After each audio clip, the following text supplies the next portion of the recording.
Hi everyone, and welcome to another episode of Radiance Central, and I'm your host, Natasha St. Michael, and thank you so much for joining me. So recently I did a video about how to release a negative experience. And after doing the video, someone had emailed me asking me, well, what do you do when you're in the middle of the negative experience? You know, where it's not sort of like after the fact that you're releasing the negativity.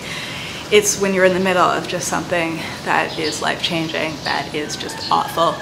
And how do you get your bearings? How can you take care of yourself in this point? How can you process it and get through something that can be a traumatic experience, something that can just be a life-changing, awful experience?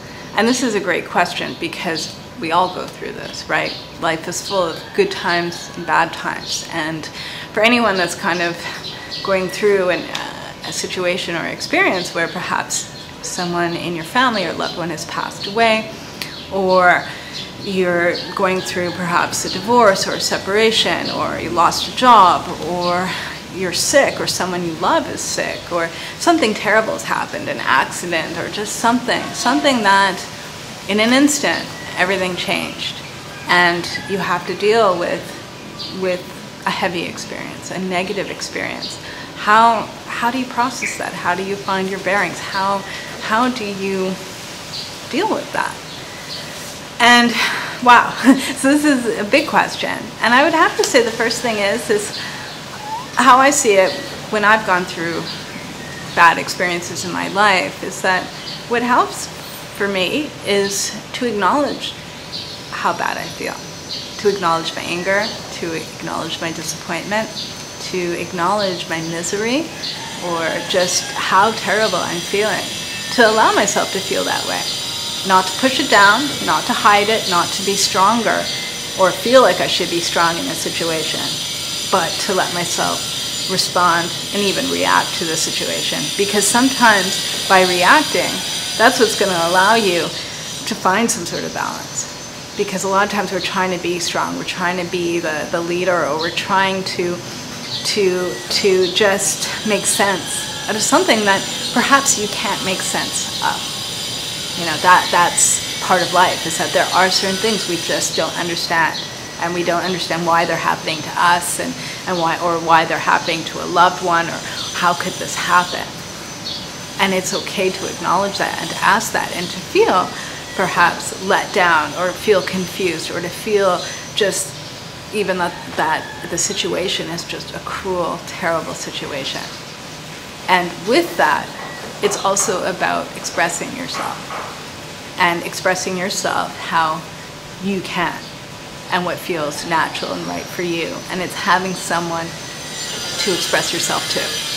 Because I find the worst thing anyone can do is sort of expressing themselves or telling themselves the story of the situation they're in to themselves over and over and over again. And they don't have anyone to talk to, or they don't have anyone that's listening to them. They don't feel like they're being heard. If you're in a situation where something terrible has happened, having one person to talk to, whether it's a family member, it's a friend, or even a total stranger, or perhaps even like a therapist or a coach, having someone to express yourself to helps you release that load. It's amazing what talking can do.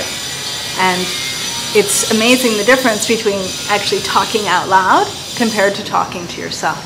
And a lot of times I find when we're talking to ourselves all the time, the load just gets heavier and heavier and heavier.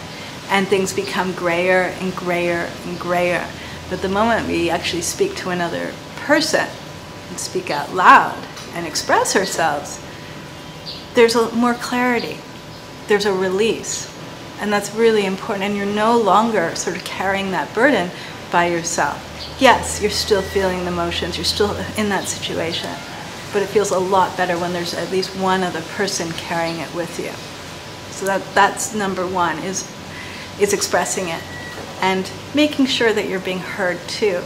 If you feel that you're telling your spouse or your loved one or a family member about what's going on and you don't feel like you're being heard, find someone that will hear you. Because sometimes it's not that the person you're talking to is a bad person or they have a bad intention. They just might be in the middle of it with you. and they can't make sense of the situation either. And so sometimes it's about going outside, perhaps your family circle or your circle of friends, and finding someone that can really listen to you, because it does make a big difference. I'd also say too, is that one thing I do a lot is I remind myself that eventually I will turn a corner. And what I mean by turning a corner is that eventually I will move in this situation. It's not that I might move out of the situation, or I'm letting go of the situation and what happened, but I'm turning a corner with it, that it will affect me in a different way later on.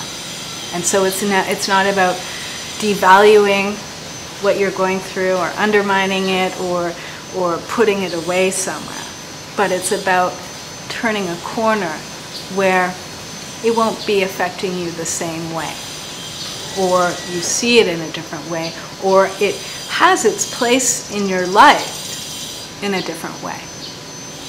And when I see it that way, and I remind myself eventually I'm going to turn a corner, it might not happen today, and it probably won't happen next week, but eventually it will happen. Just that reassurance itself can get me to take more steps forward, because we don't know what that corner is going to be, and we don't know what a situation is going to turn into. It's up to the situation to eventually reveal itself. And a lot of times that's about time. You know, it's time and what the situation and the experience turns into, and where it finds its place in your life. But eventually you will turn a corner. And just knowing that can also give you the reassurance you need that eventually you will find your bearings. Eventually you will be able to see clearly and understand the situation for what it is and create some sort of value out of the situation as well. It might not be now, and that's okay. Right now it's about just getting through it, but eventually you will turn that corner.